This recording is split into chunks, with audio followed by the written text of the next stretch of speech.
मराठी भाषेला अभिजात भाषेचा दर्जा मिळालाच पाहिजे ही सन्माननीय राजसाहेब ठाकरेंची आग्रही मागणी होती। ही मागणी पूर्ण करत केंद्र सरकारने मराठी भाषेला अभिजात भाषेचा दर्जा दिला आहे। या निर्णयाचे स्वागत महाराष्ट्र नवनिर्माण सेना पुणे शहराच्या वतीने आनंदोत्सव साजरा करण्यात आले।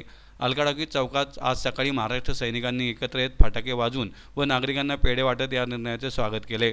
मनसेचे नेते बाबू आगसकर, साईनाथ बाबर, बाळा शेडगे, अजय शिंदे, सुधीर धावडे, गणेश बोकरे, अजय कदम, विनायक कोतकर, अमोल शिंदे, अमोल शिरस, विजय मते यांच्यासहित अनेक पदाधिकारी व महाराष्ट्र सैनिक यावेळी उपस्थित होते।